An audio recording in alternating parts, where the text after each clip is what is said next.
جی بالکل آ رہی ہے.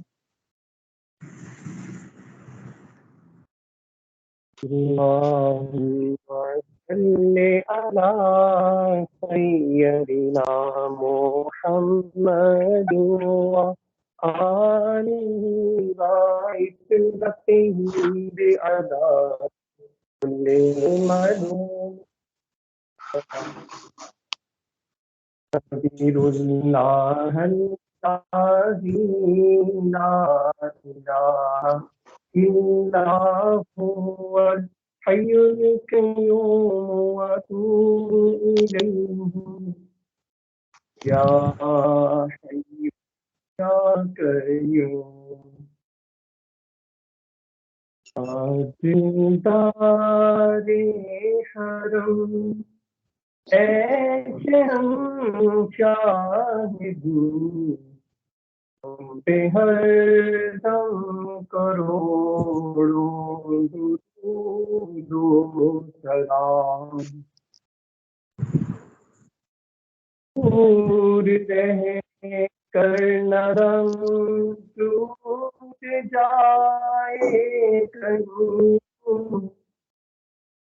دور رہ کر قدم ٹوٹ جائے کہیں کاش طیبہ میں اے میرے ماہی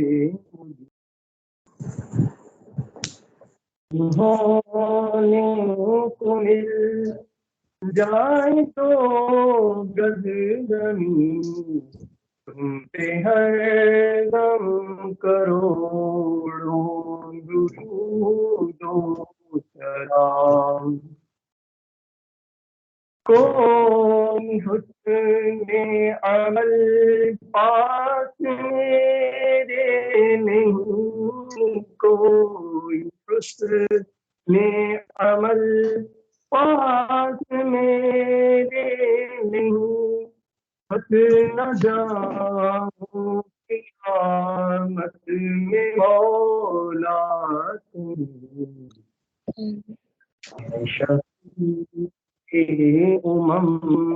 لاج رکھنا تم ہے شفیع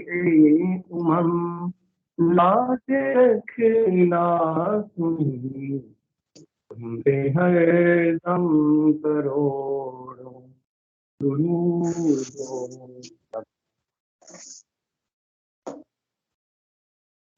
جی جزاک اللہ. جی میمونہ جی آپ موجود ہیں؟ جی میم میں موجود ہوں. جناب آپ بھی ہمیں نعت سنا دیں. جی میم ضرور. ایک منٹ رکیے گا. سر آپ آ چکے ہیں؟ جی بالکل میں حاضر ہوں. سر 2 منٹ ہینڈل کیجیے گا. میمونہ آپ نعت سنا دیجیے.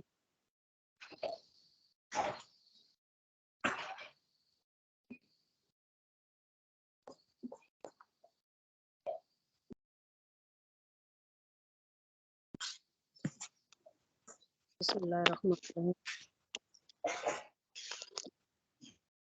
سارے نبیوں کے عہدے بڑے ہیں لیکن آقا کا منصب جدا ہے. سارے نبیوں کے عہدے بڑے ہیں لیکن آقا کا منصب جدا ہے. وہ امام صف انبیاء ہیں ان کا رتبہ بڑوں سے بڑا ہے. کوئی لفظوں میں کیسے بتا دے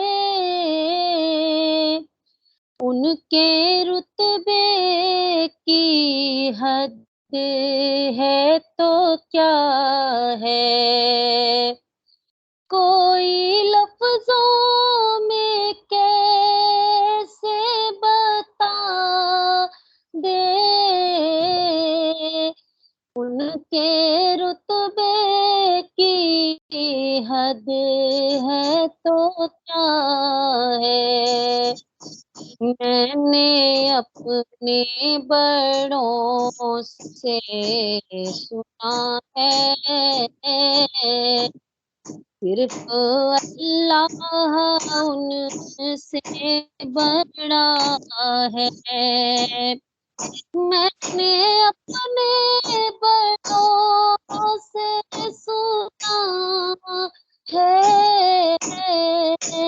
صرف اللہ ان سے بڑا ہے، سارے نبیوں کے عہدے بڑے ہیں، لیکن آقا کا منصب جدا ہے، وہ جو ایک شہر نور الہدا ہے، جلوہ گاہوں کا ایک سلسلہ ہے، وہ جو ایک شہر نور الہدا ہے، جلوہ گاہوں کا ایک سلسلہ ہے، جس کی ہر صبح و شمس و ضحیٰ ہے، جس کی ہر شام بدر و دوجا ہے، نام جنت کا تم نے سنا ہے، میں نے اس کا نظارہ کیا ہے، میں یہاں سے تمہیں کیا بتا دوں، ان کی نگری کی گلیوں میں کیا ہے، میں یہاں سے تمہیں کیا بتا دوں، ان کی نگری کی گلیوں میں کیا ہے، مستقل ان کی چوکھٹ عطا ہو، میرے معبود یہ التجا ہے، سارے نبیوں کے عہدے بڑے ہیں، لیکن آقا کا منصب جدا ہے، مستقل ان کی چوکھٹ عطا ہو، میرے معبود یہ التجا ہے، کوئی پوچھے تو یہ کہہ سکوں میں، باب جبریل میرا پتا ہے، کوئی پوچھے تو یہ کہہ سکوں میں، باب جبریل میرا پتا ہے، سارے نبیوں کے عہدے بڑے ہیں، لیکن آقا کا منصب جدا ہے، سارے نبیوں کے عہدے बड़े हैं लेकिन आका का मन सब जुदा है. जज़ाकल्लाह खैरन कसीरा.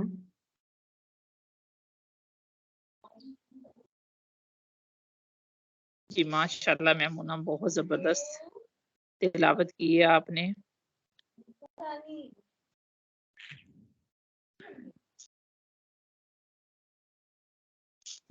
बिस्मिल्लाहिर्रहमानिर्रहीम. आज के लेक्चर का आगाज करते हैं. तो मैडम साहबा जो लोग लॉबीज में मौजूद हैं उनको प्लीज ज्वाइन सर कर ये लीजिए. खाना सामान है. मैमुना देखिएगा इन्हें.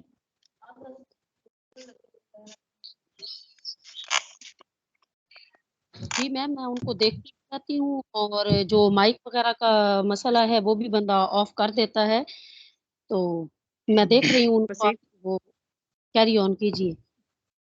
ठीक है, थैंक यू.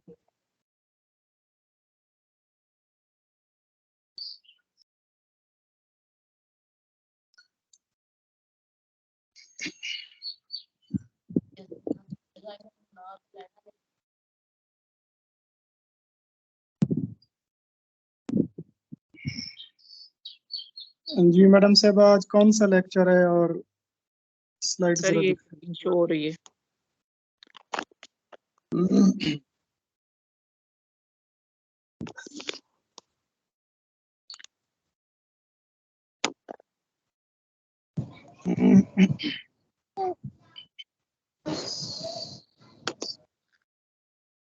जो सर आप हदायत देंगे उसी पे अमल होगा. बस 1 मिनट हो रही है.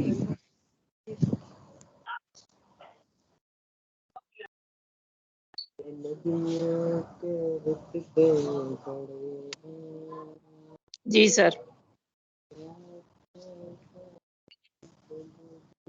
आज क्या पढ़ना है हम लोगों ने?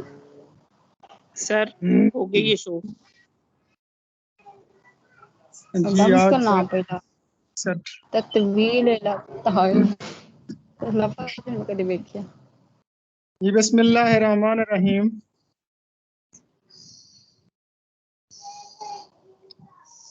आज तो मैडम साहबा ने पहले पहले अदबी सेट पेशे खिदमत कर दिया है, तो चलें देखते हैं इसको. तत्वील लाताइल. पहली मारूजी है तत्वील लाताइल. ये चंद तराकीब हैं जो कि गालिब और इकबाल ने अपने कलाम में इस्तेमाल की हैं. तत्वील लाताइल का मतलब होता है बिला फायदा तूल खींचना. गालिब का एक शेर है कि न दे नामे को इतना तूल गालिब मुख्तसर लिख दे कि हसरत संज हूँ अर्ज़े सितम हाय जुदाई का. और इसका मतलब क्या बनेगा? इसका मतलब ये बनेगा कि ऐ गालिब अपने दिल के हालात, अपने दिली तमन्नाएं खत में ना बयान कर. जब वो मिलें तो सारी जुदाई का अहवाल उनके सामने बयान कर देना. बुकर इनाम याफ्ता किताब है लामहदूद इंसाफ का अलजबरा. ये अरुंधति राय के मज़ामीन का तर्जुमा है. ये अरुंधति राय जो है इनका ताल्लुक इंडिया से है और इन मज़ामीन में ज़्यादातर उन्होंने जो 21वीं सदी के मौज़ूआत और ख़ास तौर पर ये जो एटॉमिक वार है इसके मुतालिक सबसे ज़्यादा लिखा है. तो शफीकुर रहमान ने इसका तर्जुमा लामहदूद इंसाफ का अलजबरा के उन्वान से किया है और ये किताब सन 2001 में शाये हुई थी.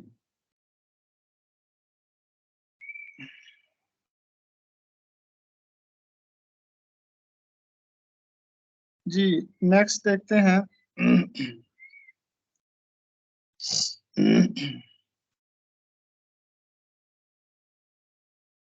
फेडरल पब्लिक सर्विस कमीशन के पेपर में गुज़श्ता पेपर में एक सवाल था कि मजलूम इकबाल किसकी तसनीफ है? मजलूम इकबाल नहीं, मजलूम इकबाल. अक्सर लोग इसको मजलूम इकबाल पढ़ते हैं. नहीं, मजलूम इकबाल. تو یہ یادوں اور تاثرات پر مبنی اجاز احمد کی کتاب ہے۔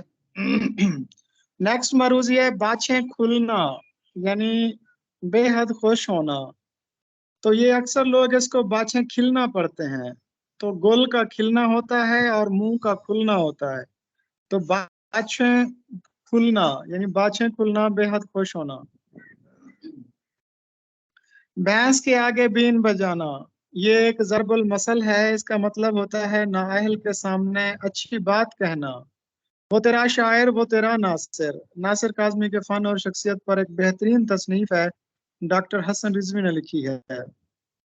ایک مشہور افسانہ ہے گرمکھ سنگھ کی وصیت، یہ منٹو کا افسانہ ہے۔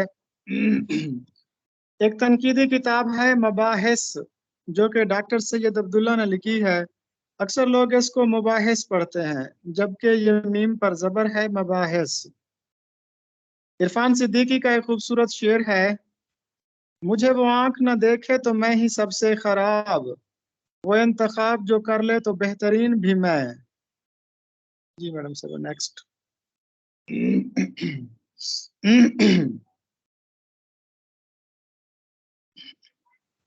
اصل میں سر میں ان کے مائک آف نہیں کرتی کہ یہ کچھ جو ہے پوچھنا چاہیں تو پوچھ سکیں، لیکن دیکھیں پھر وہی حساب ہو گیا نا، یہ فوراً سے ٹچ کرتے ہیں۔ 1 منٹ آپ میں دوبارہ شو کروں۔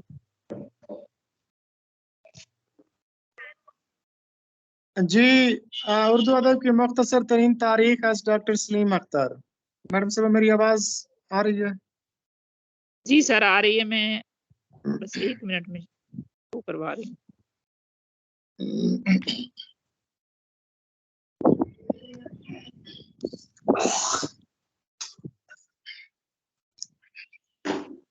جی پہلی معروضی ہے میر تقی میر کا ایک شعر ہے، میں وہ رونے والا جہاں سے چلا ہوں۔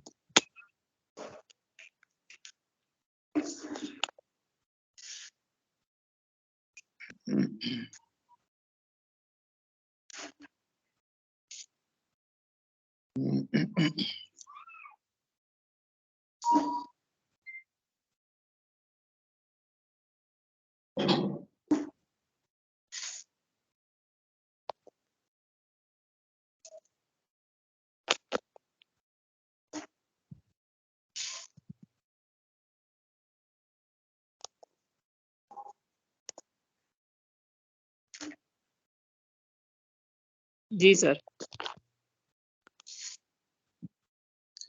جی پہلی معروضی ہے میں وہ رونے والا جہاں سے چلا ہوں، جسے ابر ہر سال روتا رہے گا۔ یہ میر تقی میر کا ایک شعر ہے۔ میر تقی میر نے کہا تھا کہ مجھ کو شاعر نہ کہو میر کے صاحب میں نے،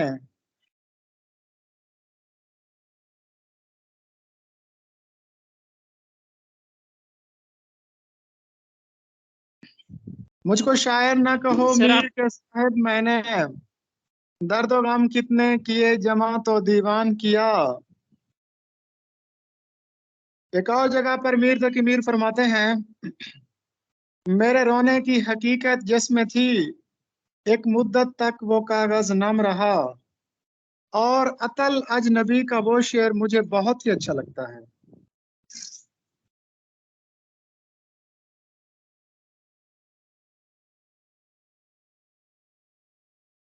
عطل اجنبی کا ایک شعر ہے، جب غزل میر کی پڑھتا ہے پڑوسی میرا، جب غزل میر کی پڑھتا ہے پڑوسی میرا، ایک نمی سی میری دیوار میں آ جاتی ہے۔ تو میر تقی میر کے کلام کے بارے میں بابا اردو مولوی عبدالحق نے کہا تھا، ان کا ہر شعر ایک آنسو ہے اور ہر مصرع خون کی ایک بوند ہے۔ تو میں وہ رونے والا جہاں سے چلا ہوں، جسے ابر ہر سال روتا رہے گا، یہ مبالغہ ہے۔ مبالغہ کسی واقعے کو بڑھا چڑھا کر پیش کرنا ہوتا ہے، اور وہ واقعہ حقیقی ہوتا ہے، جیسے رونا ایک حقیقی عمل ہے۔ تو جب اس کو بڑھا چڑھا کر پیش کریں گے تو اسے مبالغہ کہا جائے گا۔ تو یہ شاعرانہ تعلی بھی ہے اور اس میں مبالغہ بھی ہے۔ دوسری معروضی ہے اردو کے پہلے صاحب کلیات شاعر कुली कुतुब शाह है। कुली का मतलब होता है गुलाम और कुतुब का मतलब होता है बादशाह, वली या सरदार।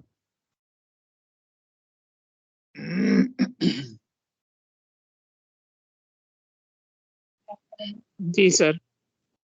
इहाम गो शायर आबरू का पूरा नाम शाह मुबारक आबरू। जी, इनका पूरा नाम था नजमुद्दीन शाह मुबारक आबरू। नजमुद्दीन इनका असल नाम था, शाह मुबारक इनकी उर्फियत थी, और आबरू इनका तखल्लुस था। ये वली दक्नी की तरह हुस्न परस्त शायर थे,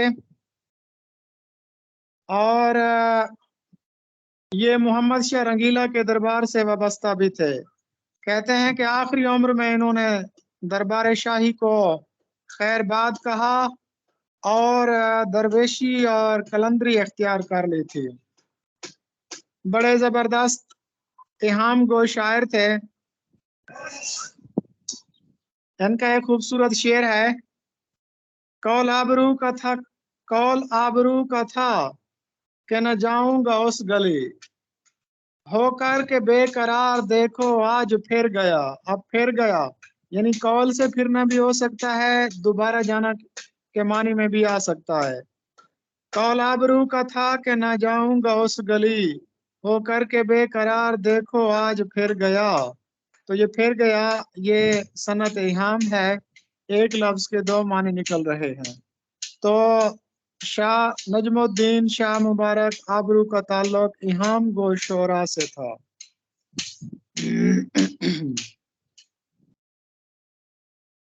जी, दूसरी मरूजी है, बल्कि 7th मरूजी है। टेक्स्ट, कोयल ने आके कूक सुनाई बसंत रे।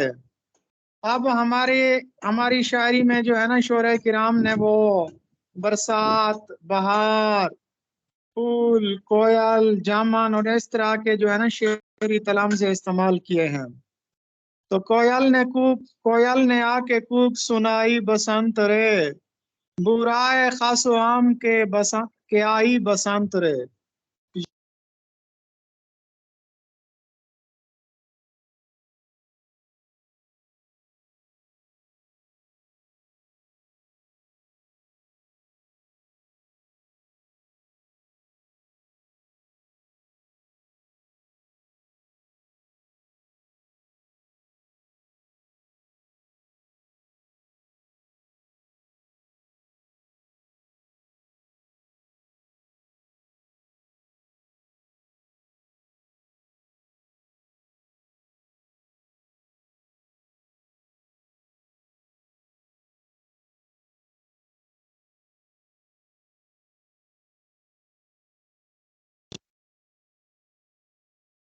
आवाज नहीं आ रही।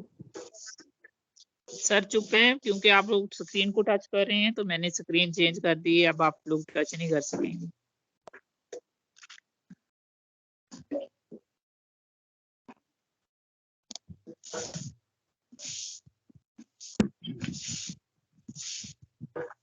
तो डियर मेंबर्स, जिसको आवाज मेरी साफ सुनाई नहीं दे रही, तो वो एक स्पीकर का निशान बना हुआ है, उस पर टच करें तो 3 ऑप्शन आएंगे, डिवाइस, स्पीकर, ऑडियो ऑफ। तो उस पर आप क्लिक करेंगे तो स्पीकर की आवाज आएगी, आपको फिर मेरी आवाज क्लियर सुनाई देगी।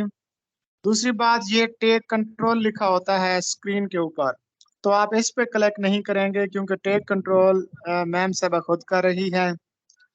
तीसरी बात, जो माइक बना हुआ है उस पर आपने टच नहीं करना, यानी कि उसको म्यूट रखना है, अनम्यूट नहीं करना। तो ये 3 सिंपल से काम है, ये आप लोगों ने करने हैं, और उसके बाद तसल्ली से सर लेक्चर अब सुनते रहें। जी सर, अब इंशाल्लाह स्क्रीन नहीं जाएगी, सिस्टम वाली अपलोड कर दी है मैंने, आप जारी करें। जी, वैसे तो बहुत से शुअरान फितरत पर लिखा है, तो इनमें से शायर फितरत नज़ीर अकबर आबादी को कहा जाता है उन्होंने बरसात के मौजू पर बहुत सी नज़में लिख दी हैं। बरसात की बहारें, बरसात का लुत्फ, बरसात और फिसलन, बरसात की उमस। जी सर। जी जी सर। तारीख अदबियात मुसलमानान पाक व हिंद डॉक्टर ख्वाजा मोहम्मद ज़करिया।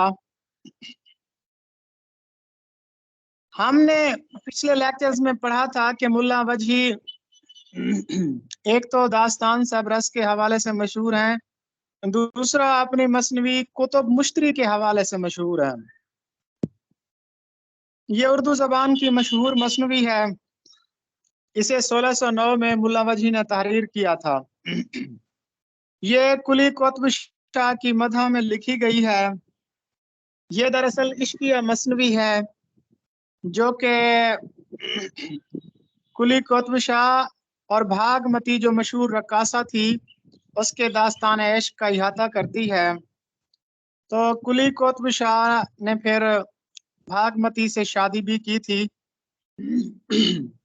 और उसको कुतुब मुश्तरी का खिताब दिया था। ये कुतुब मुश्तरी उसी भागमती रकासा का खिताब है जो कि कुली कुतुब शाह ने उसको दिया था। अच्छा, इस मसनवी में वो जैसे 12 बुरूज है ना, 12 सियारे हैं, उन सियारों के नाम पर जो है ना किरदारों के नाम रखे गए। एक तो सुल्तान इब्राहिम कुतुब शाह थे जो कि कुली कुतुब शाह के वालिद थे। दूसरा कुली कुतुब शाह खुदाब थे। बाकी जितने भी करैक्टर थे, जितने भी किरदार थे ना, वो सियारों के नाम पे रखे गए हैं। जैसे मुश्तरी, सियारा मुश्तरी, तो ये वो खातून थी कि जिससे शहजादे को इश्क हुआ था। ज़ोहरा, अब ये मुश्तरी की बहन थी ज़ोहरा। उसके बाद है अतारद, ये एक मुसव्विर होता है। और उसके बाद है महताब परी जो कि शहजादे पर आशिक होती है। उसके बाद है सरतान, ये हल्ब नामी एक शहर का बादशाह होता है। उसके बाद है मरीख, ये सरतान का वजीर होता है। तो इन 12 जो है ना सियारों के नाम पर किरदारों के नाम रखे गए हैं। इसका खुलासा मैंने बहुत अरसा पहले पढ़ा था, उसकी फिर तस्हीह कर लीजिएगा। होता यह है कि होता यह है कि शहजादा ख्वाब में एक खातून की शबीह तस्वीर देखता है और वो उस पर आशिक हो जाता है और फिर परेशान होने लगता है। और फिर उसके वालिद से उसकी परेशानी नहीं देखी जाती। तो एक जो मुसव्विर होता है जिसके बारे में मैंने अभी आपको बताया कि जो अतारद है वो मुसव्विर होता है, वो एक तस्वीर बनाता है, वो एक तस्वीर दिखाता है और बनाता है और फिर वो शहजादे को दिखाता है। तो फिर वो शहजादा तस्वीर देखकर पहचान लेता है कि यही मेरे ख्वाबों की शहजादी है। और फिर उससे जो है ना, वो दरअसल हल्ब के बादशाह की बेटी होती है, फिर उससे उसकी शादी हो जाती है। ये इस तरह की कोई दास्तान थी। इसको मजीद थोड़ा सा देख लीजिएगा। नेक्स्ट देखें। कहा जाता है ये कुतुब मुश्तरी के 12 किरदार हैं और ये 12 दिन में लिखी गई थी। जी सर। ये कौन रीड आउट करना चाहेगा? 66 हैंड रेज कर देना हैं और 12 दिन में लिखी गई थी। 1609 में लिखी थी। आपका कौन है, आप रीड आउट कर सकती हैं। सॉरी सर, मुझे लगा कि आप मैंने बोलना है अब। तो कुतुब मुश्तरी जो है 1609 में लिखी गई थी और 12 किरदार हैं, 12 दिनों में लिखी गई थी। किरदार मैंने आपको बता दिए हैं, इसका मुख्तसर तरीन खुलासा भी बता दिया है। जी आप जी मैडम साहब आगे बढ़ें। जी सर, अनम पढ़ना चाह रही हैं, अनम पढ़े। पुष्प से है पेशाए आबा सिपाहगरी, शायरी कुछ जरिया इज्जत नहीं मुझे। पेशाए आबा सिपाहगरी होने पर फख्र का इजहार किसने किया? हैदर अली आतिश, आगा जान ऐश, इब्राहिम ज़ौक़ या मिर्जा गालिब? गालिब ने किया। जी, ये फख्र था भी गालिब। होनी चाहिए। जी जी ये 100 पुश्त से है पेशा आबा सपाह गरी, शायरी कुछ जरिया इज्जत नहीं मुझे। तो 100 पुश्तें। अब गालिब जो है वो गालिब का ताल्लुक एक मुगल खानदान से था।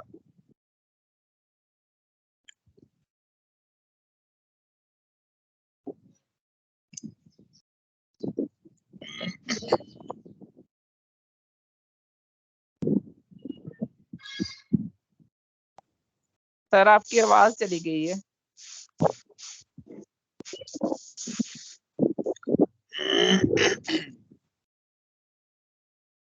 ये आप लोग बराए करम माइक ऑफ रखें, मेरा फुल टाइम आपके माइक ऑफ करने पे रहता है, और फिर मैं सबके ऑफ कर दूं फिर आप लोग क्वेश्चन नहीं कर सकते। जी सर। जी मेरी आवाज आ रही है? जी सर आ रही है। ये जो मिर्जा गालिब थे, मिर्जा गालिब के अजदाद का ताल्लुक, इनके जो दादा थे मिर्जा कोकान बेग, एक थे मिर्जा अब्दुल्ला बेग इनके वालिद थे, इनके दादा थे मिर्जा कोकान बेग। इनका ताल्लुक समरकंद से था, बुखारा समरकंद। ये वहां से हिजरत करके मुगल शहनशाह अहमद शाह बहादुर के अहद में, ये गालबन 1748 का जमाना था, 1748 का जमाना था कि जब मुगल बादशाह रंगीला शाह उसका इक़्तिदार का आखिरी दौर था, आखिरी साल था। तो इसके जो दादा थे वो समरकंद से तशरीफ लाए थे और मोहम्मद शाह दरबार से फिर वाबस्ता हो गए थे। तो ये मुगल थे, खानदान के लिहाज से तुर्क मुगल थे, और इनके खानदान का ताल्लुक था तौरानी नस्ल थे। तो कहा जाता है इनके दादा कुछ दिन लाहौर में भी रहे थे, उसके बाद फिर ये दिल्ली चले गए थे और वहां इन्होंने मोहम्मद शाह रंगीला के दरबार में मुलाजमत अख्तियार कर ली। उसके बाद फिर दिल्ली से ये जयपुर चले गए थे, और जयपुर से फिर ये आगरा चले गए थे, और फिर 1796 में जो है ना मिर्जा कोकान के बेटे मिर्जा अब्दुल्ला बेग की जो शादी है वो वहां पर एक फौजी अफसर थे गुलाम हसन, बल्कि गुलाम हुसैन, उनकी बेटी थी इज्जत उन नसा बेगम। उनसे फिर 1796 में मिर्जा अब्दुल्ला बेग की शादी हुई थी। और फिर 1797 में जो है ना फिर वो गालिब पैदा हुए थे, और 1799 में फिर गालिब के जो छोटे भाई थे मिर्जा यूसुफ अली बेग वो पैदा हुए थे। और ये जो मिर्जा यूसुफ अली बेग थे ये फिर 1857 की गदर की लड़ाई में मारे गए थे, 18 अक्टूबर 1857 को मारे गए थे। इनके जो वालिद थे मिर्जा अब्दुल्ला बेग वो रियासत अलौर में मुलाजिम थे, और 1802 में राजगढ़ एक मकाम था, वहां पर एक जंग के दौरान जो है ना ये मारे गए थे। और गालिब की जो वालदा है उसके बारे में कहा जाता है कि वो 1840 तक जिंदा रही थी। तो ये मुख्तसर सा मतलब खुलासा था उसका गालिब के खानदान के मुतालिक। जी ये ना नेक्स्ट फुल स्लाइड आप पढ़ेंगी, नेक्स्ट जो है शफक पढ़ेगी। फुल स्लाइड पढ़ें, अगला पढ़ें 67 तारीख वफात।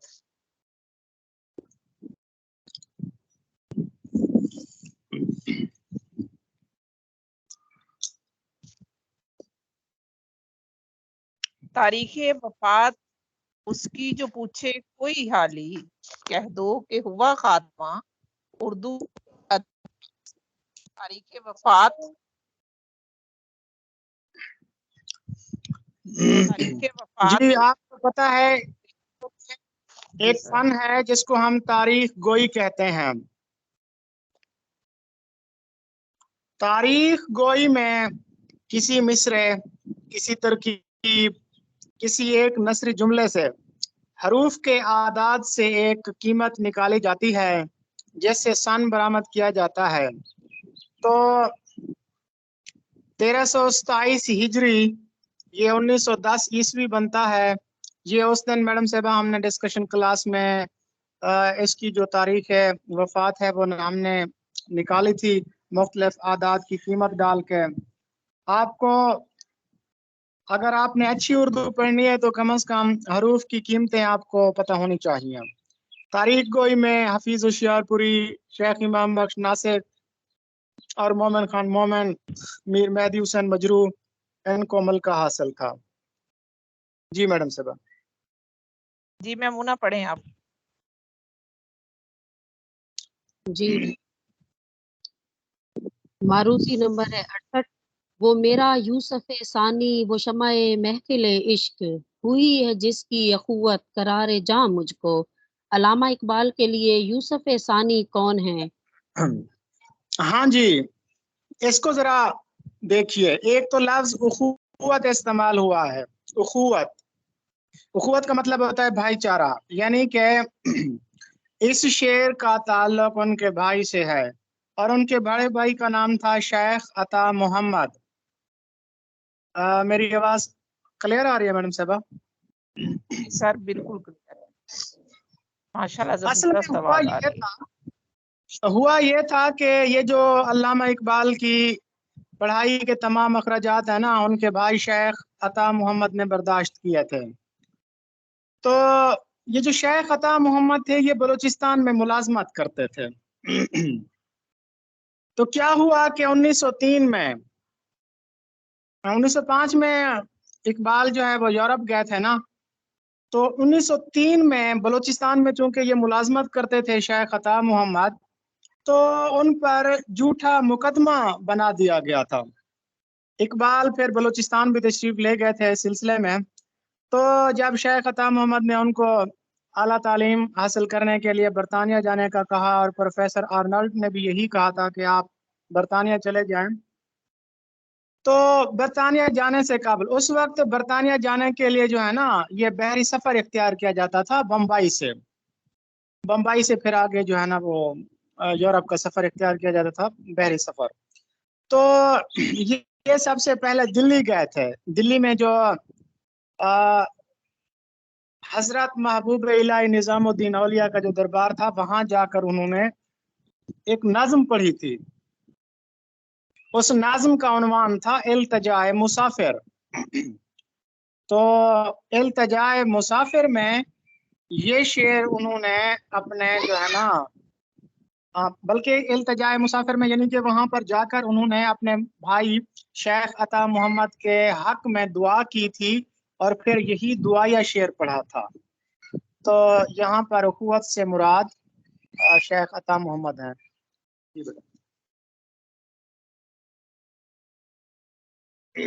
दिन को भी यहाँ शब की स्याही का समा है, दिन को भी यहाँ शब की स्याही का समा है, कहते हैं ये आरामगाह नूर जहाँ है। मलकाए नूर जहाँ के मिजार की कसम पुरसी की तस्वीर के खालिक कौन है? जी ये जरा देख लें। दिन को भी यहाँ शब की स्याही का समा है, कहते हैं कि ये आरामगाह है नूर जहाँ है। ये नूर जहाँ का मज़ार, ये तिलोक चंद महरूम की एक बड़ी मशहूर नज्म है।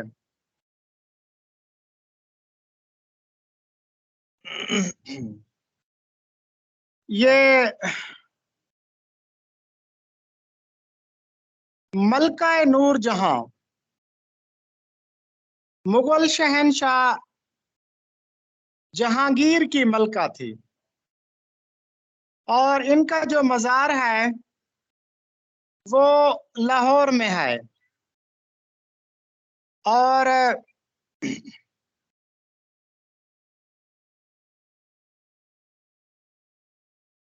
لاہور میں ان کا جو مزار ہے اس پر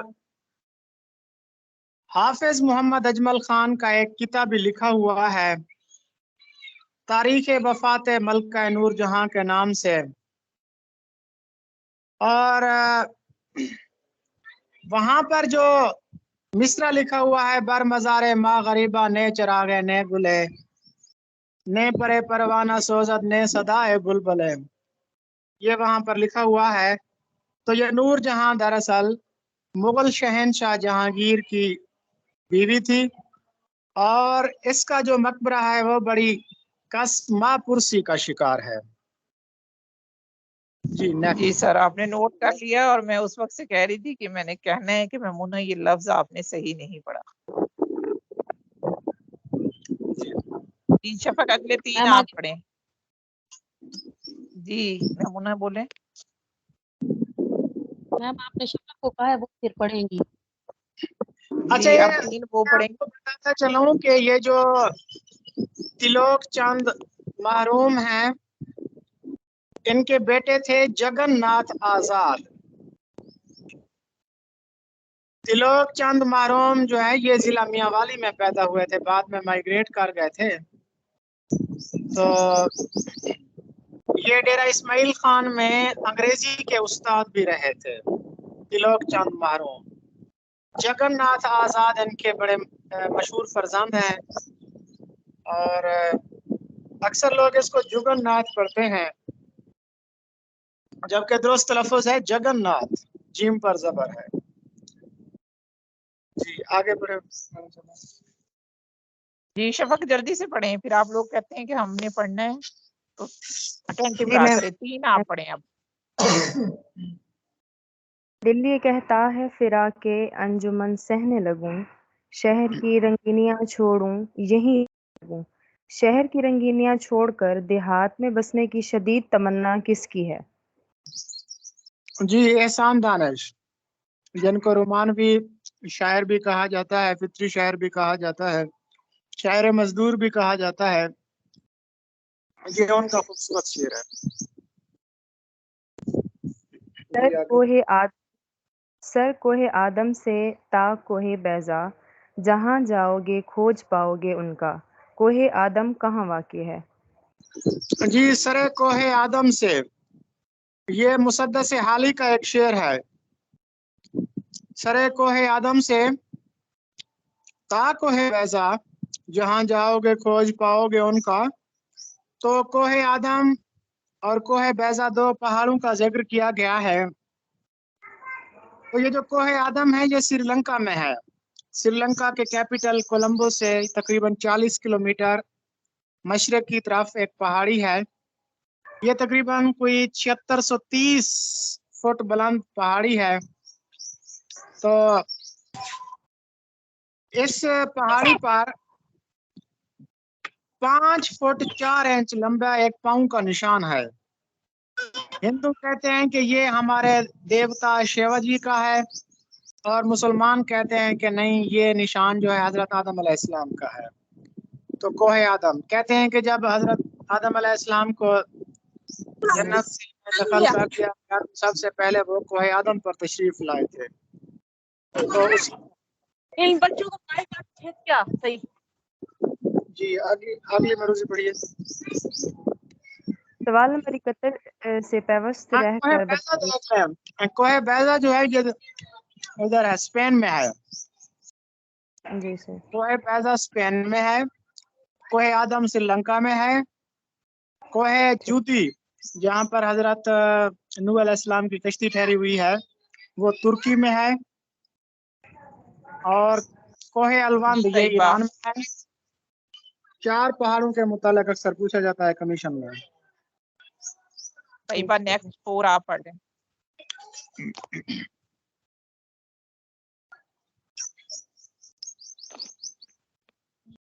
رتبہ جسے دنیا میں خدا دیتا ہے، وہ دل میں فروتنی کو جا دیتا ہے۔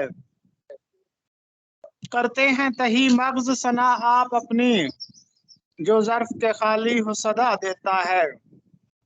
اس میں لفظ استعمال ہوا ہے فروتنی، درست تلفظ ہے فروتنی، فے کے نیچے زیر لگا ہے، اس کا مطلب ہوتا ہے عاجزی اور انکسار۔ یہ لفظ انکساری بھی غلط ہے، عاجزی اور انکساری لفظ غلط ہے، درست لفظ ہے عاجزی و انکسار۔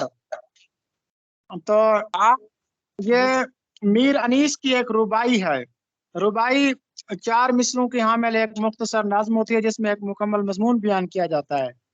اس کا پہلا، دوسرا اور چوتھا مصرع ہم قافیہ ہوتا ہے، تیسرا مصرع ہم قافیہ نہیں ہوتا، حاصل ربائی چوتھا مصرع آخری مصرع ہوتا ہے۔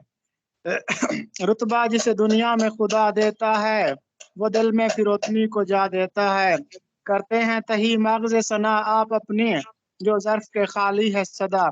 اس کو لوگ مغز پڑھتے ہیں، وہ غلط ہے، یہ لفظ ہے مغز، مغز قصد، مغز، فروتنی، ظرف، یہ میر انیس کی ربائی ہے۔ آہ تو اجڑی ہوئی دلی میں آرام دیدہ ہے، یہ لفظ آرامیدہ ہے، گلشن ویمر میں تیرا ہم نوا خبیدہ ہے۔ جی بالکل، یہ غالب مرزا غالب ایک نظم ہے جو کہ بانگ درا میں موجود ہے اور جسے اقبال نے لکھا ہے۔ نظم مرزا غالب میں انہوں نے غالب کو خراج تحسین پیش کیا ہے، یہ اس کا آخری شعر ہے۔ اس شعر میں اقبال نے غالب کو جرمنی کا جو مشہور شاعر تھا گوئٹے، اس کے ہم پلا قرار دیا ہے۔ تو دیکھیں، اگر دنیا میں کسی شخص کا، دنیا میں کسی اردو شاعر کا مقابلہ ہو سکتا ہے تو وہ مرزا اسد اللہ خان غالب ہیں، جن کو ہم آفاقی شاعر کہہ سکتے ہیں، جن کو اقبال نے بھی گوئٹے کا ہم پلا قرار دیا ہے۔ تو گوئٹے جو ہے یہ جرمن ادیب تھا۔ اگر دنیا کے چند ادیبوں کو شمار کیا جائے تو گوئٹے ان میں سر فہرست ہوگا۔ شیکسپیئر، دانتے، گوئٹے، غالب، یہ لیجنڈ ہیں۔ امیر خسرو کو بھی شامل کر لیں اس فہرست میں۔ جی نیکسٹ معروضی پڑھیے۔ جی سر۔ ہرگز نہ تھا زمانہ سابق میں یہ فلک، جس آسماں کی دھوم تھی وہ آسماں ہے اب، آسماں کس بات کی علامت ہے؟ یہ شعر مرزا داغ دہلوی کا ہے، اور اردو کلاسیکی روایت میں آسمان جو ہے یہ دشمنی کی علامت تھا، کیونکہ پرانے لوگوں کا خیال تھا کہ جتنی بھی آفات و بلیات نازل ہوتی ہیں وہ آسمان کی طرف سے آتی ہیں، اس لیے وہ آسمان کو دشمن گردانتے تھے۔ تو غالب نے بھی کہا تھا نا کہ ہوئے تم دوست جس کے دشمن اس کا آسمان کیوں ہو، تو آسمان جو ہے یہ دشمنی کی علامت تھا، اور یہ مرزا داغ دہلوی کا شعر ہے۔ جی آگے۔ جی میمونہ آپ نے پیش کیا ہے، پڑھیں۔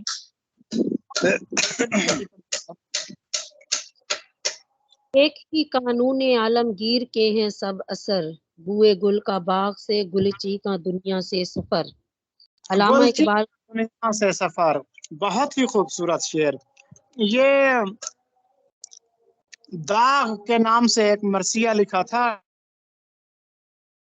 اقبال نے، یہ اس نظم کا آخری شعر ہے، اس مرثیے کا آخری شعر ہے۔ تو آپ کو پتہ ہے نا کہ 1831 میں داغ دلی میں پیدا ہوئے تھے، اور پھر 1905 کو 17 مارچ 1905 کو حیدرآباد میں ان کا انتقال ہوا تھا، اور بڑی عید کے دن ہوا تھا۔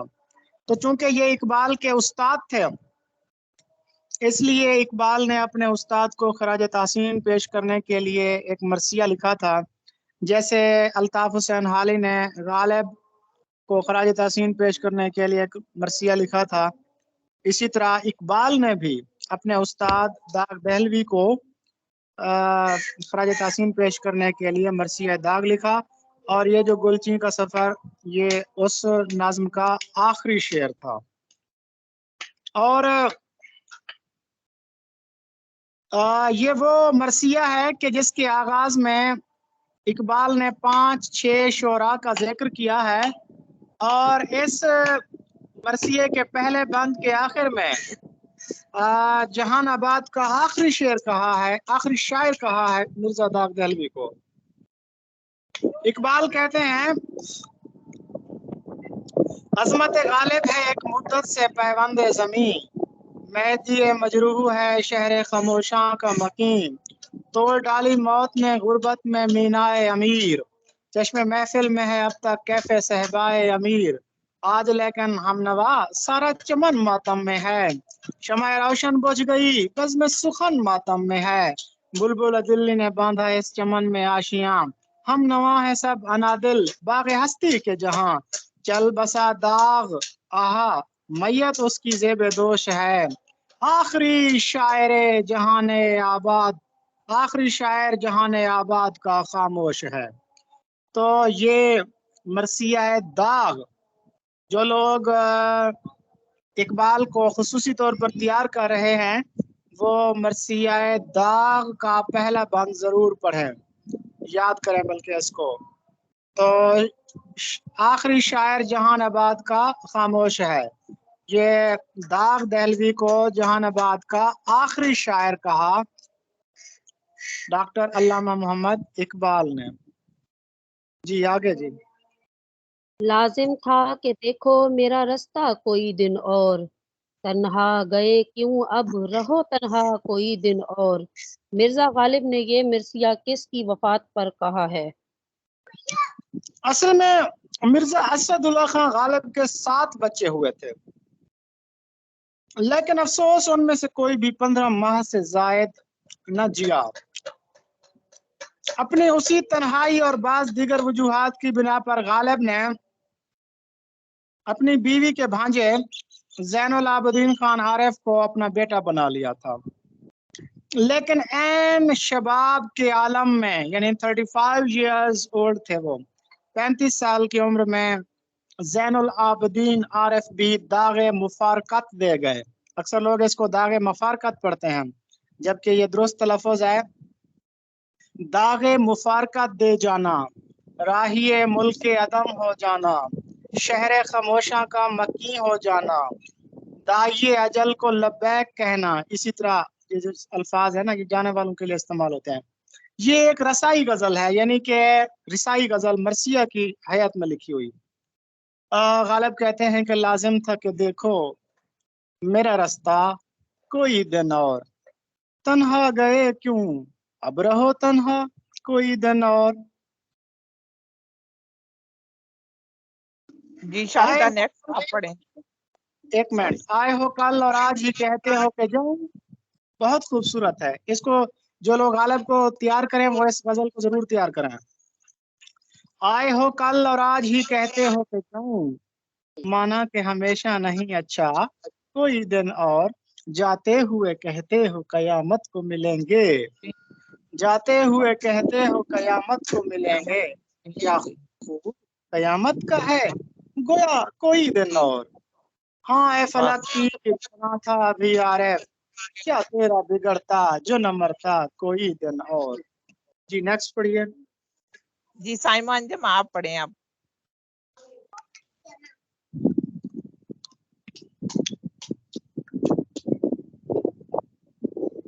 جلدی کریے گا۔ سودا تو اس غزل کو غزل در غزل ہی کہہ، ہونا ہے تجھ کو میرے میر کے استاد کی طرح۔ جی غزل در اس کو ذرا سمجھ لیجئے، یہ آپ جتنے بھی ماشاءاللہ سارے قابل لوگ بیٹھے ہیں، لیکن آپ کو نئے شعر کی سمجھ ہے، نئے شعر کے پس منظر کا پتہ ہے، نئے شعر کے اندر جو لفظیات استعمال ہوئے ہیں ان کا پتہ ہے۔ تو میں آپ کو یہ بتا دیتا ہوں، کلیئر کر دیتا ہوں۔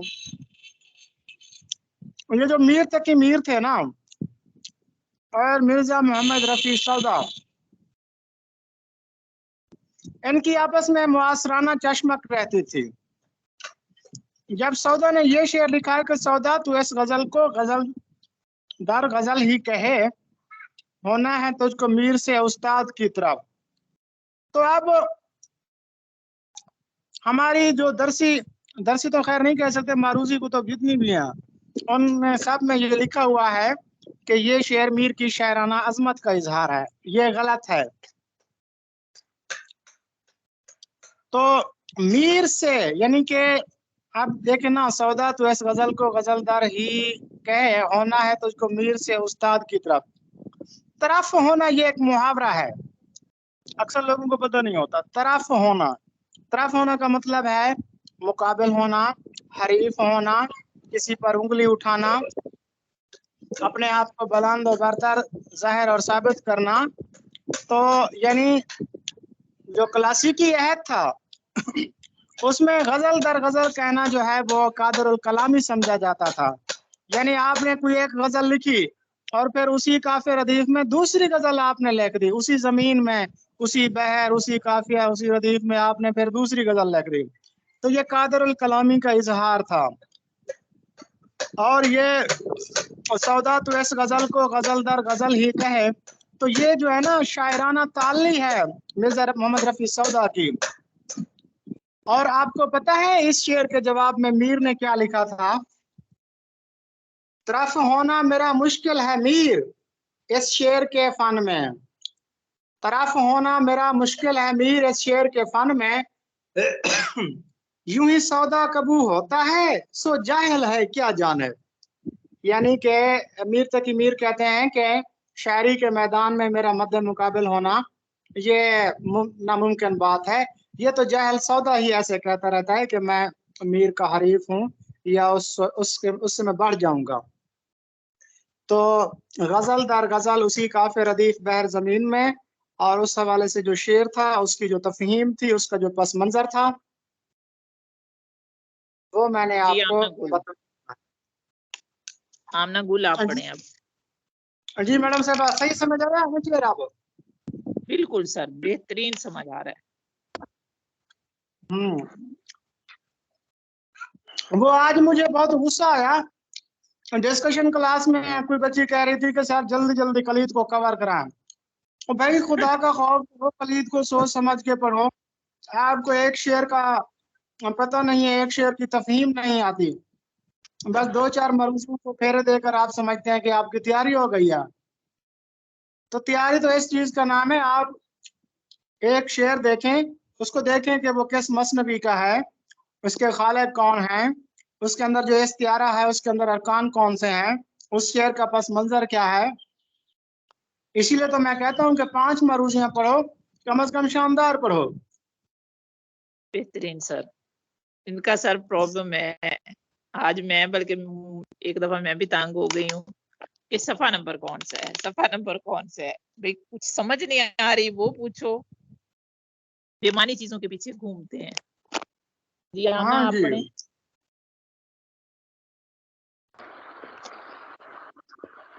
खुदा ने आज तक उस कौम की हालत नहीं बदली, न हो जिसको ख्याल आप अपनी हालत के बदलने का। ये शेर किस मारूफ शायर का है? मौलाना ज़फ़र अली खान, इलामा इकबाल, मौलाना हादी, मौलाना मोहम्मद अली जौहर। बेटा ये लफ्ज अल्लामा इकबाल होता है, इलामा नहीं, अल्लामा इकबाल। तो ये शेर जो है मौलाना ज़फ़र अली खान का है। ये अगला भी पढ़े आमना। ये बस काफी है, ये इतने ऐसी काफी है। आगे जो ठीक है है वो इंग्लिश प्रोवर्ब में उसको समझाने। ठीक है सर। चलें जी, 1 घंटे की क्लास हो गई है। अब मैडम साहबा आप अगर चाहें तो जनरल नॉलेज पढ़ा दें, वरना फिर आप लेक्चर भी इनको दे सकते हैं। सर लेक्चर सेंड कर दें कि अगर आपने क्वेश्चन लेने हैं तो 5-10 मिनट बोले।